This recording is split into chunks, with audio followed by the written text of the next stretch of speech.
yo te buscaré.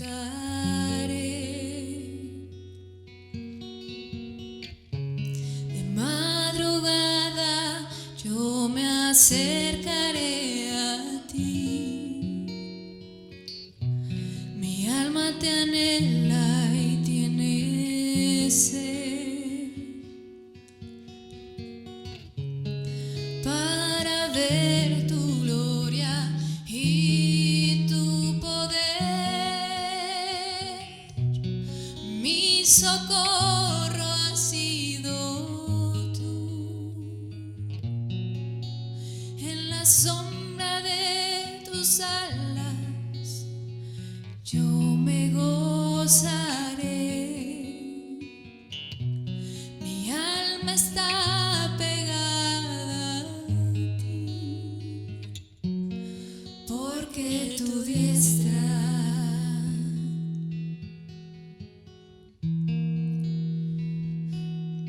me ha sostenido.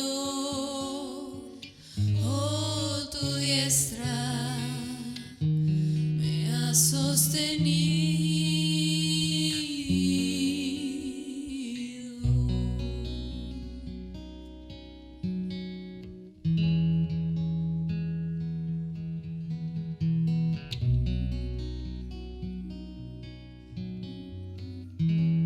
Levanta tus manos, cántale, dile. Temprano yo te buscaré.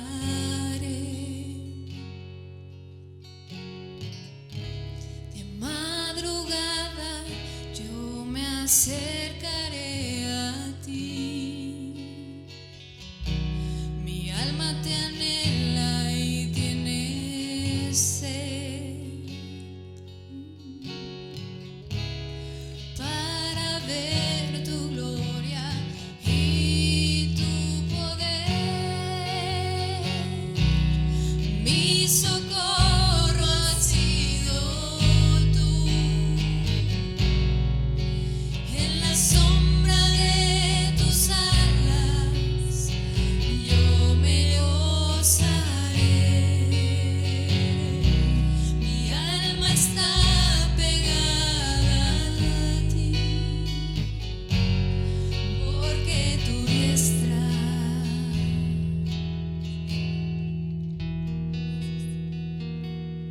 me ha sostenido. Oh, tu diestra me ha sostenido.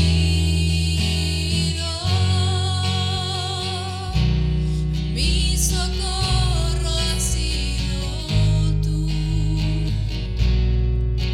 En la sombra de tus alas yo me gozaré. Mi alma está pegada a ti, porque tu diestra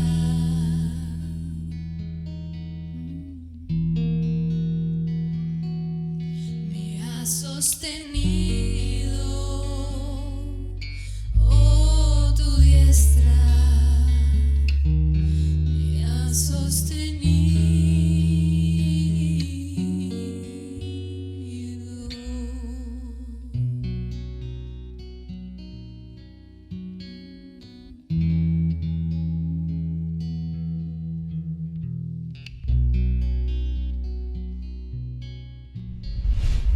Los amo a todos con entrañable amor.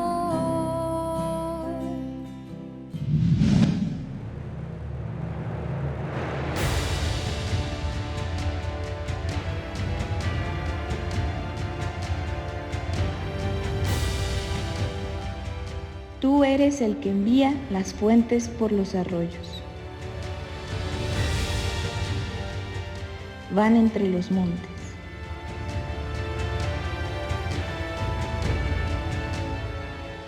Dan de beber a todas las bestias del campo. Mitigan su sed los asnos monteses.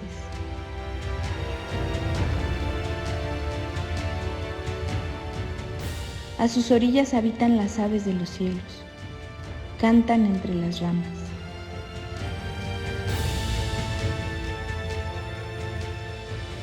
Él riega los montes desde sus aposentos, del fruto de sus obras se sacia la tierra.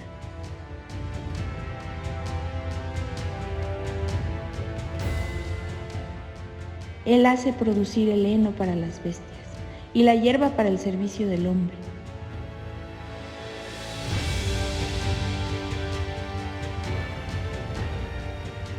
Sacando el pan de la tierra y el vino que alegra el corazón del hombre.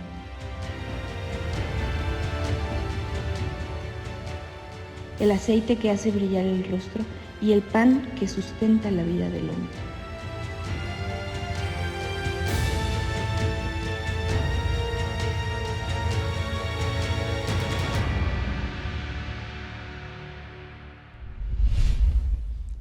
Es muy lamentable cuando se nos olvidan las cosas, ¿no es cierto?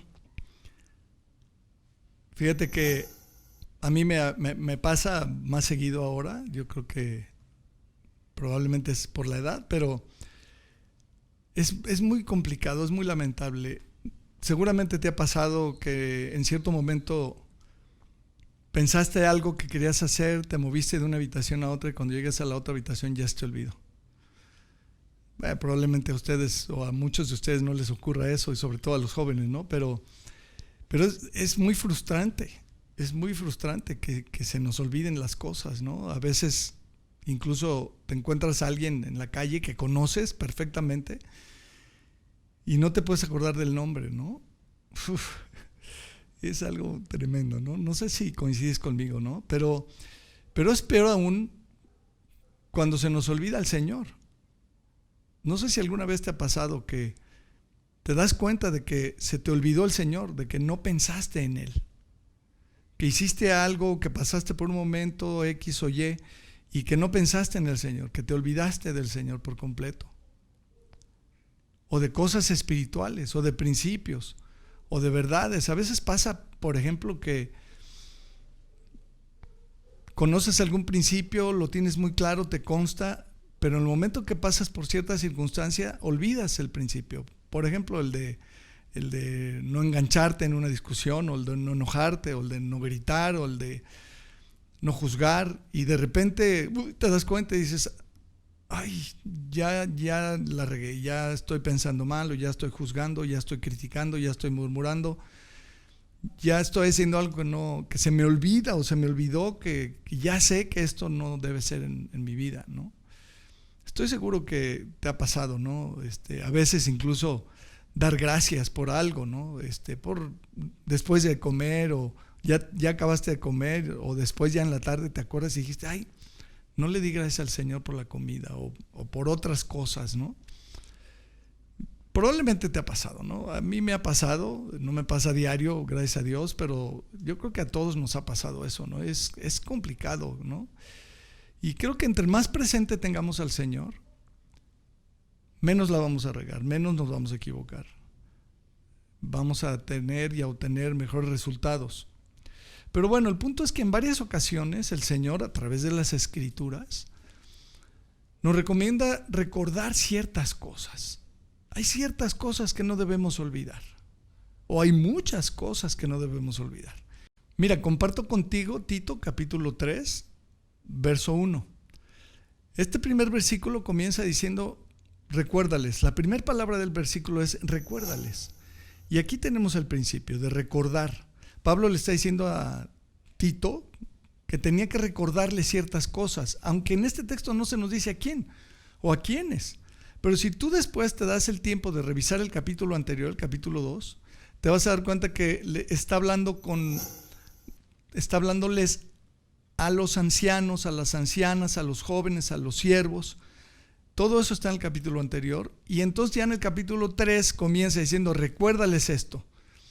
Y a continuación le da una lista de 7 cosas para recordar. 7 cosas importantes que los cristianos debemos recordar. La primera es, dice el texto a continuación, que se sujeten a los gobernantes y autoridades. La segunda es que obedezcan. La tercera es que estén dispuestos a toda buena obra. Y bueno, aquí como comentario solamente quiero decir que por eso respetamos las normas que las autoridades o los gobernantes han impuesto. El cubrebocas lo utilizamos siempre que entramos o andamos en lugares públicos o en lugares en donde es obligatorio hacerlo. El uso del gel, cada vez que entras a una farmacia, a un súper, te aplican el gel y los cristianos no hacemos un pancho ni nos ponemos locos ni difíciles con la medida. Nos sujetamos a los gobernantes, a las autoridades, obedecemos las normas, nos formamos. La sana distancia, ¿no? La observamos en la ferretería o en la farmacia, en el súper. Nos formamos en la distancia que nos marcan en el piso para guardar la sana distancia. Incluso hay ciertas restricciones de cupo a veces en los lugares, ¿no? No sé si te ha pasado que pueden haber dentro de la tienda o del lugar nada más X número de personas, 20 personas. Entonces te tienes que esperar con paciencia a que salgan 2 o 3 personas para poder ingresar, porque el cupo máximo permitido es X. Los cristianos no debemos olvidar esto. Tenemos que recordar que nos debemos sujetar a los gobernantes y a las autoridades, que debemos obedecer, que debemos estar dispuestos, dice aquí, a toda buena obra. Pero bueno, luego el versículo 2 dice que a nadie difamen. Que a nadie difamen. Fíjate que este tema es un super tema, como otros. La definición de difamar es hacer declaraciones falsas que perjudican la buena fama, el crédito, la honra, el nombre de una persona. Fíjate que lamentablemente hay muchos cristianos que tienen este deporte, por decirle deporte. Es muy triste. Que inventan cosas, que hacen declaraciones falsas de cosas que uno ha hecho o que uno ha dicho y que no ha hecho ni ha dicho. Eso es difamación. Eso es difamar porque perjudican el testimonio o el buen testimonio, la honra, la reputación de la persona. Los cristianos debemos ser cuidadosos de no difamar. Aquí se nos dice, aquí lo dice el Señor en su palabra. No es una idea mía, por supuesto, es la idea de Dios. Y es algo que debemos recordar. No difamar, nunca hablar mal de nadie, ni inventarle historias, ni adjudicarle cosas que dijo o que hizo, que no dijo y que no hizo. Tenemos que ser muy cuidadosos con eso. Luego dice a continuación, que no sean pendencieros. Esa es la quinta cosa que vemos acá. Que no sean pendencieros. Ser pendenciero es ser peleonero. Una persona pendenciera es una persona peleonera. Y la definición nos dice que es una persona que es aficionada a las peleas, a las riñas y a las discusiones. Y también estoy seguro que conoces personas así, que incluso son cristianos, que son peleoneros, que les gusta el pleito, que les gusta armar camorra, como dicen, ¿no? Discutir, pelear, reñir con alguien. Incluso a veces llegando hasta los golpes, ¿no? Hay hombres así, hay hombres agresivos que son pendencieros. No debemos ser pendencieros, es algo que aquí el Señor nos dice. Por el contrario, dice la sexta cosa, dice, sino amables.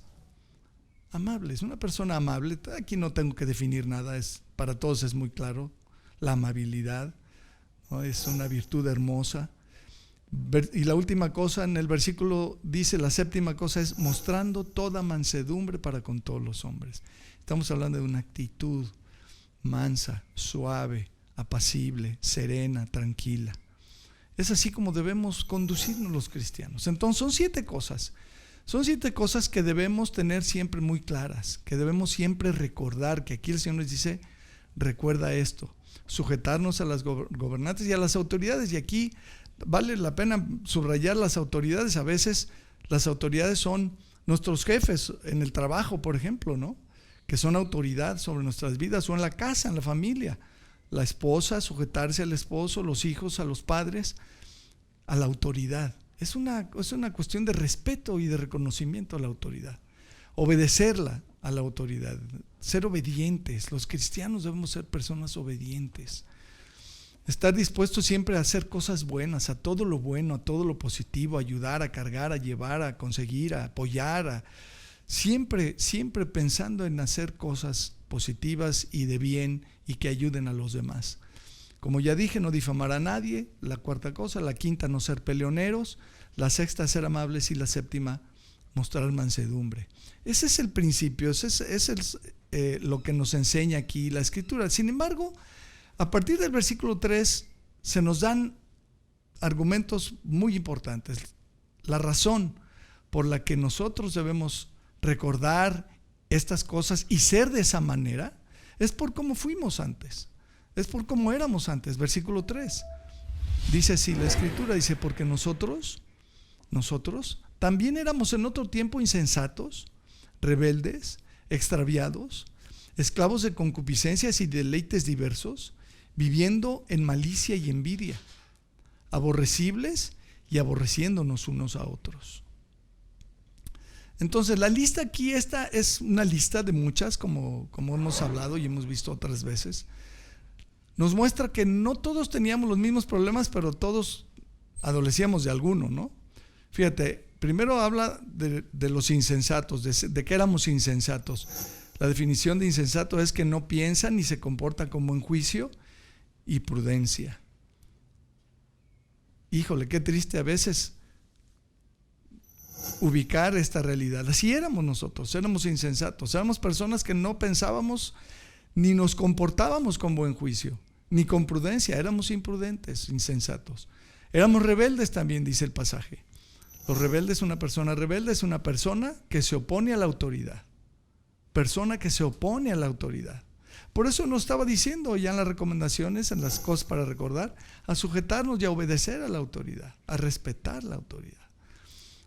Una persona rebelde es una persona que se opone a la autoridad, que es difícil de dirigir o controlar. Un cristiano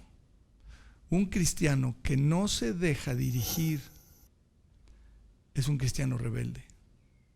Y es difícil trabajar con cristianos rebeldes que no se dejan dirigir, que no se dejan controlar, porque Dios ha puesto las autoridades y están para eso, para dirigir.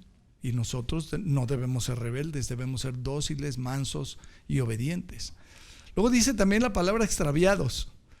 Y todos conocemos el significado de esta palabra, ¿no? Que está perdido o que perdió la ruta, ¿no? Todos nos hemos extraviado alguna vez.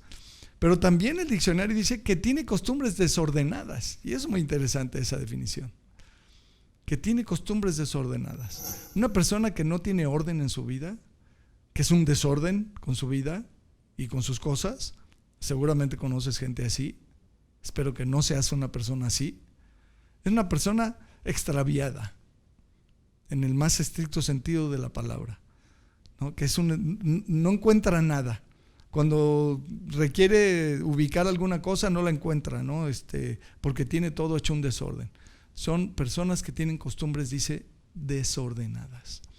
Luego dice esclavos. La definición es muy fuerte. Dice personas que carecen de libertad y de derechos propios. Esto es tremendo, ¿no? Personas que carecen de libertad y de derechos propios. Y la Biblia nos dice que no debemos ser esclavos de los hombres. Entonces hay que tener cuidado y poner atención cuando se nos quiere coartar de nuestra libertad o de nuestros derechos. Luego dice también el diccionario, persona totalmente dominada por una pasión o un vicio. Y bueno, todos hemos usado esta palabra en ese sentido. Esclavo es esclavo del vicio, es esclavo del alcohol, es esclavo de las drogas, es esclavo del tabaco, por ejemplo, ¿no? Personas que no pueden dejar la costumbre, el hábito, el vicio, ¿sí? Es una esclavitud literal. Y hay otros problemas más serios como la pornografía y otras cosas más graves. Personas que son esclavas, totalmente dominadas por una pasión o un vicio. Y la tercera acepción de la definición de esta palabra es persona que está pendiente de una obligación o trabajo. Y yo creo que todos lo hemos vivido. Cuando tenemos pendiente de hacer algo, nos volvemos esclavos de eso, ¿no? Estamos todo el tiempo preocupados, tensos, gastando la energía por algo que no hemos realizado, por un pendiente que tenemos, algo que no hemos realizado o no hemos cumplido con alguna obligación o algún trabajo que tenemos.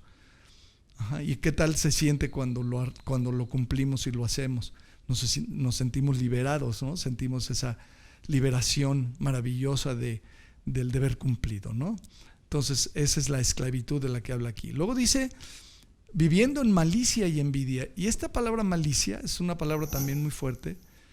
Quiere decir intención oculta con que se dice o se hace algo para beneficio propio o en perjuicio ajeno. Esa es la malicia. Tener intenciones ocultas con las que se dicen cosas o con los que se procede de alguna manera para sacar provecho o para perjudicar a una persona. Y eso es muy lamentable, sobre todo en medio de los cristianos. Ocurre muchas veces entre las iglesias, en las iglesias, al interior de las iglesias. También dice el diccionario que es la cualidad del que actúa de manera encubierta, ocultando la intención con que se procede. Wow. Como decía hace rato, ¿no? Hay veces que las personas difaman, dicen cosas falsas, inventan historias con la intención encubierta, ocultando la intención con que se procede. Y bueno, podríamos hablar incluso también de lo que hemos dicho varias veces, de lo que pasa en el mundo, ¿no? De si hay intenciones encubiertas detrás de todo lo que está pasando actualmente con la pandemia y todo este rollo, ¿no? Y la última acepción dice tendencia a ver malas intenciones en otras personas. Híjole, y esto también es un gran mal en la iglesia de Cristo, entre los hermanos cristianos. Esta tendencia a ver malas intenciones en los demás. Tener esta malicia, esta visión de que cuando alguien nos dice algo, cuando alguien hace algo, lo está haciendo, lo está diciendo porque me quiere dañar y está malintencionada conmigo, etcétera, ¿no? Esa es la malicia. Tener esta tendencia de ver en los demás intenciones negras, ¿no? En fin. Luego dice envidia. Viviendo en malicia y envidia, así éramos, envidiosos, sentimiento de pesar o de recelo por el bien ajeno, por el bienestar ajeno, o por querer que los otros gozan de mayor estima y consideración que nosotros. También dice el diccionario, deseo de hacer o tener lo mismo que otra persona. Esa es la envidia. Deseo de hacer o de tener lo que tienen los demás. Esa es la envidia. Y ya hemos dicho otras veces que no existe la envidia de la buena, ¿no? Toda es mala. Luego termina diciendo aborrecibles y aborreciéndonos unos a otros. En el pasaje en el versículo 3 que estamos viendo. Aborrecible, ser digno de aborrecimiento. Recordando que aborrecer es tener aversión o repulsión hacia una persona o una cosa. Eso es aborrecer. Tener repulsión hacia una persona. Y dice aborreciéndonos unos a otros. Porque es algo que a veces pasa de manera mutua, ¿no? Entonces así éramos. El versículo 3 nos ubica que debemos recordar esas 7 cosas porque así éramos nosotros. Y en ese sentido, no sé si tú lo has vivido o lo has sentido de esta manera, a veces los cristianos caemos en el enorme error de creernos superiores a los demás que no son creyentes, que no son convertidos, que no se han convertido, que no son cristianos, que no han vuelto a nacer, que no han experimentado la transformación profunda y maravillosa que hemos experimentado los convertidos, los que hemos vuelto a nacer. Y se da esta actitud de ver al no cristiano con mala actitud, con malos ojos, porque todavía sigue siendo todo esto que dice este versículo y otras cosas, ¿cierto? Pero no debemos olvidar eso. Debemos entender que nosotros así éramos también. Nosotros también fuimos no cristianos. Nosotros también fuimos personas que no habían pasado por este proceso transformador espiritual que hemos pasado cuando le entregamos nuestra vida a Jesucristo. Entonces no debemos ver con malos ojos ni referirnos a ellos con palabras despectivas o de maneras despectivas. Es un error muy feo en el que caemos los cristianos. Las personas que no están convertidas, los no creyentes o lo que la Biblia llama los inconversos, ¿no? Porque la Biblia habla claramente de los conversos, de los convertidos, no son personas despreciables, son personas normales igual que nosotros éramos.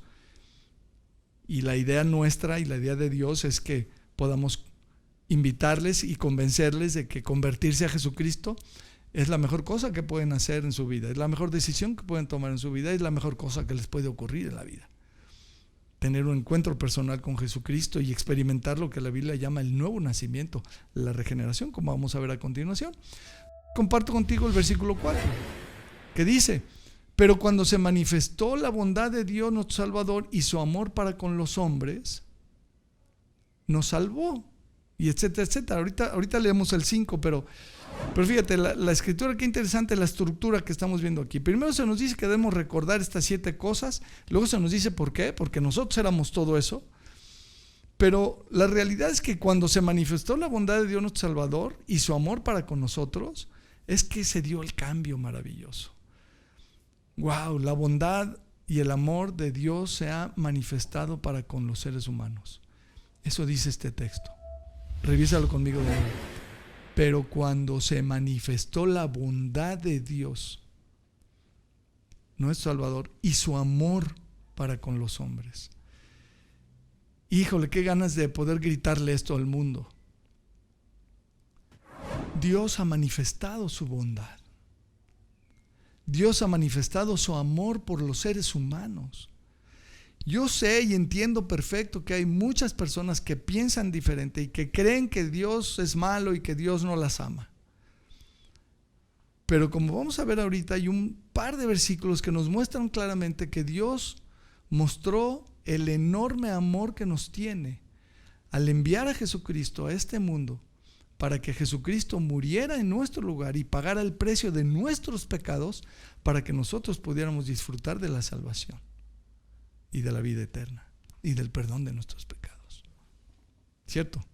Entonces mira, comparto contigo Romanos capítulo 5, verso 8, que dice: mas Dios muestra su amor para con nosotros en que, siendo aún pecadores, Cristo murió por nosotros.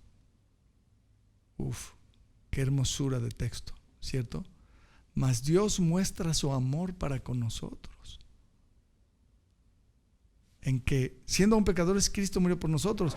Por supuesto que podemos hablar y decir que Dios ha mostrado su amor para con nosotros de otras 1000 maneras, dándonos salud, dándonos trabajo, dándonos de comer, dándonos ropa, dándonos abrigo, dándonos todo lo que nos da. ¿De acuerdo?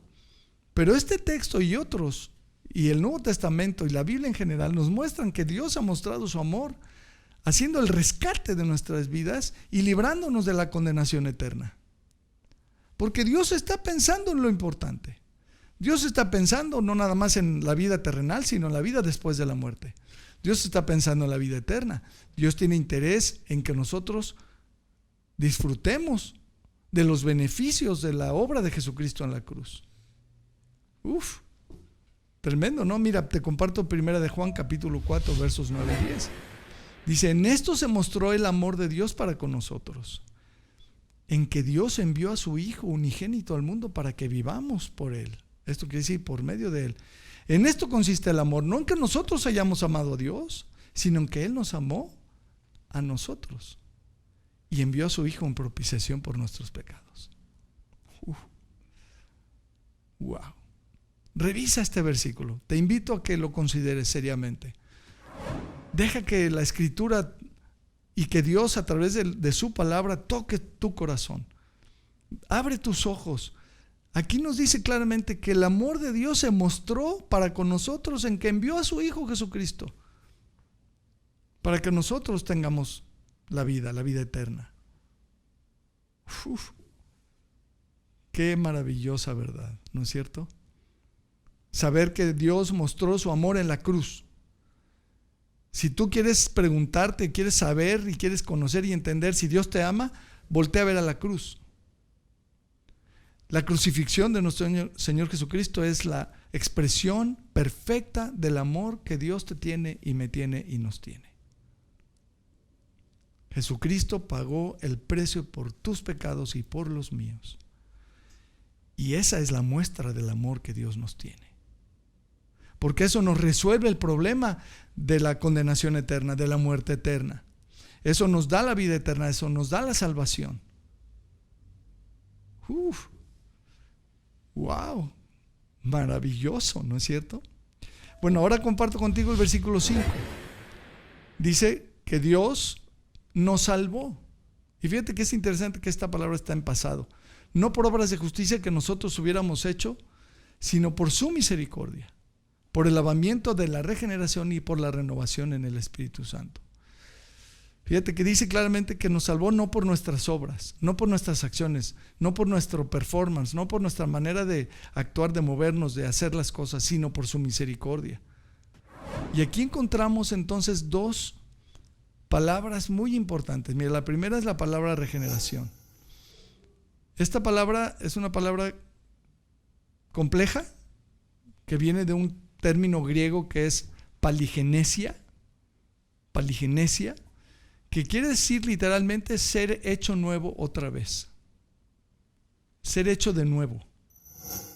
Literalmente, ser hecho de nuevo. Como quien puede deshacer lo que estaba haciendo y volverlo a empezar y volverlo a hacer de cero. Eso quiere decir ser regenerado, espiritualmente hablando del griego.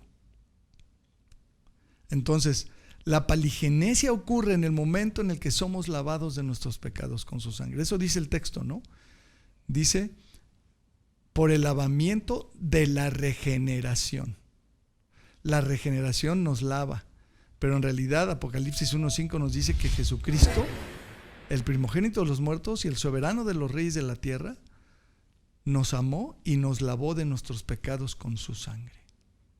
Este lavamiento que experimentamos de nuestros pecados con la sangre de Jesucristo nos regenera, literalmente nos hace nuevos otra vez. La otra palabra compleja aquí es renovación, y esta palabra viene del griego anakainosis.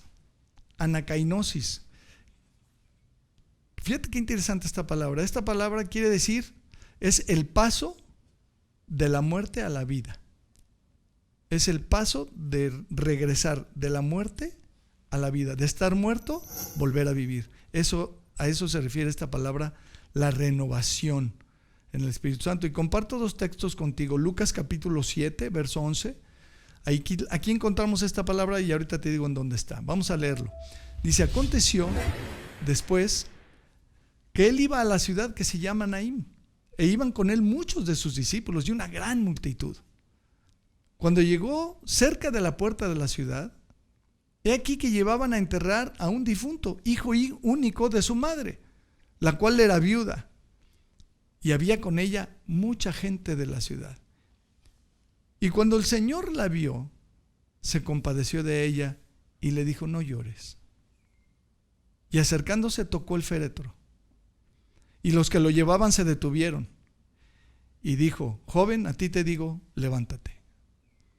Entonces se incorporó el que había muerto y comenzó a hablar y lo dio a su madre. qué relato. Y todos tuvieron miedo y glorificaban a Dios diciendo, un gran profeta se ha levantado entre nosotros y Dios ha visitado a su pueblo.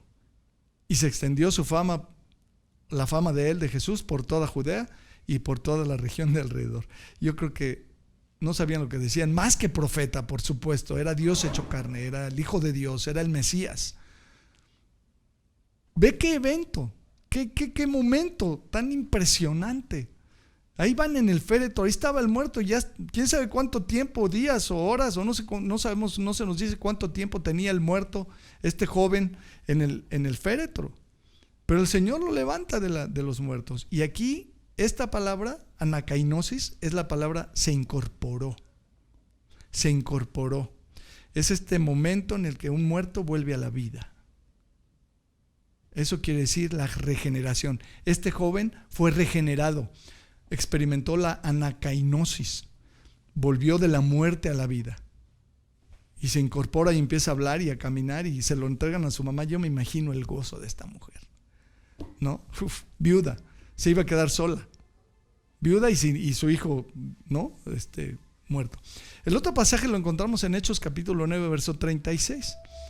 Dice, había entonces en Jope una discípula llamada Tabita, que traducido quiere decir Dorcas.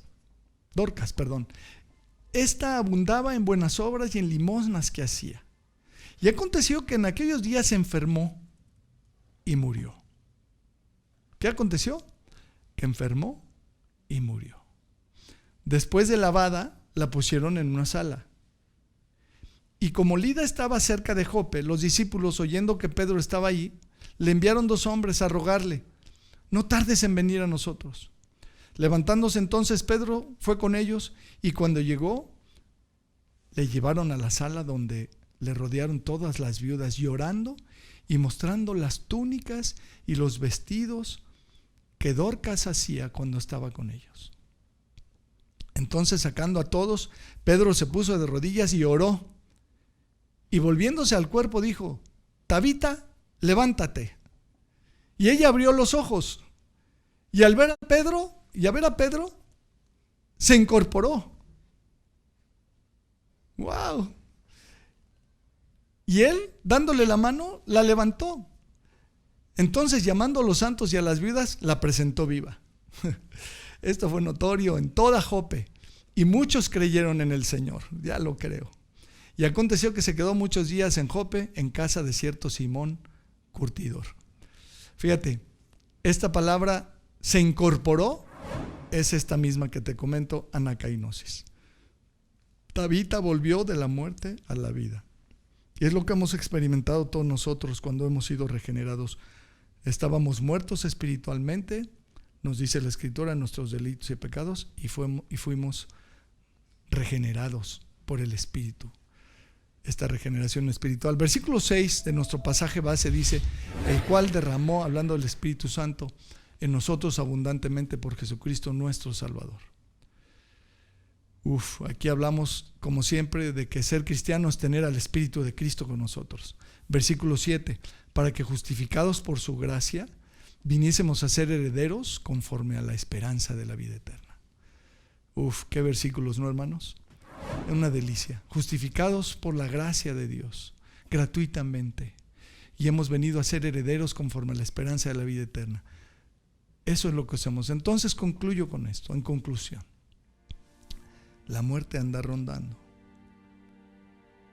en estos días, ¿cierto? La muerte anda por ahí, la muerte está cerca. Compartía yo con ustedes, creo, con alguien más por ahí, ya no recuerdo, que últimamente todos tenemos esta sensación de que la muerte está cerca, el riesgo a morir está ahí, en cualquier momento el Señor nos puede llamar a su presencia. Pero dice este texto que hemos venido a ser herederos conforme a la esperanza de la vida eterna. Dios ya nos salvó, en su amor, en su bondad ya nos salvó, y somos salvos, y ahora somos herederos de la vida eterna. Y me encantaría oír un amén y un aleluya a eso. Nosotros enfrentamos la muerte con otra perspectiva, sabiendo que solamente es el umbral de una puerta para pasar de esta vida a la vida eterna que el Señor vino a regalarnos y a obtener para nosotros.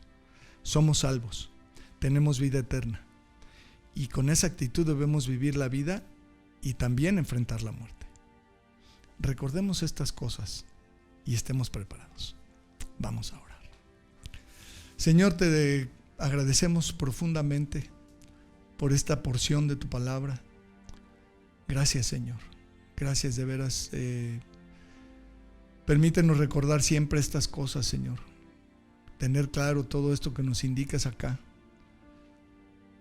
No perdernos, Señor. Sujetarnos a los gobernantes, a las autoridades. Obedecer, Señor, en todo momento. No difamar a nadie, no ser peleoneros.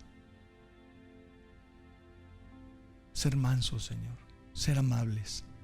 Permítenos recordar estas cosas y no olvidar que nosotros fuimos todo eso antes.